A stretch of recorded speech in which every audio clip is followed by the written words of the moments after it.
This is 5 tips on how to counter Vecna. So hint number 1, what you're going to do is listen out for the noise notification.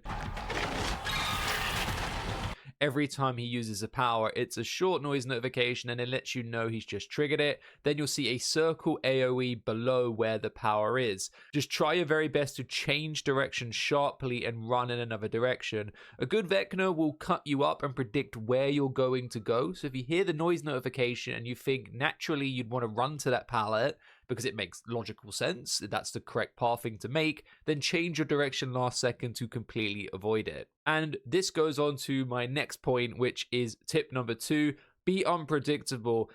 In a sense, being looped by Vecna is very similar to how you'd loop a nurse. You want to completely be random. You want to try and lose LOS, which is line of sight, so that Vecna can't see you. If he can't see you, it's going to be very hard for the Vecna to hit you. But if you're being predictable, for example, you're running on a TNL wall and you're running the TNL in a square shape perfectly, the Vecna is going to predict that and then just aim where you should be going on the tile. So try and be unpredictable. Number 3, when he is in the upside down and coming close to you, do not vault. If you vault, you're going to be a lot slower, and a good Vecna will literally just go in front of you as you're vaulting and then activate his power, and then you can't avoid it. Of course, if you have life, for example, you will be able to avoid it, so feel free to vault if you have an exhaustion perk. But if you don't have an exhaustion perk, what you're going to want to do is when he's coming at you, if he activates his power underneath you immediately, then run in a straight line as quickly as you can. You will avoid it 99% of the time.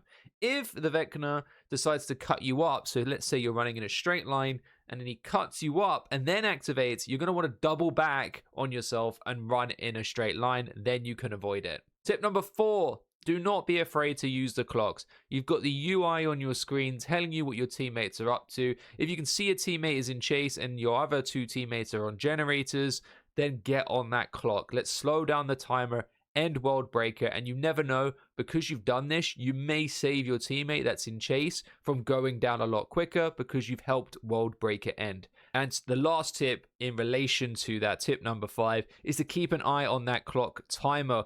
You don't want to stay at a tile too long with Vecna, because if you spend too long there, he's going to start to learn your patterns and your movement, and he's more likely going to hit you. But if you keep running from different tile to tile, it's going to be very hard for that Vecna to predict what you're doing, and the best time to do that ideally is when World Breaker is ending, so keep an eye out on that clock. Good luck with your Vecna games when he comes out. He is going to be very hard to counter, but with some practice, you will be able to beat all of those Vecna players. Have a good one, gamers. Take care. Peace out.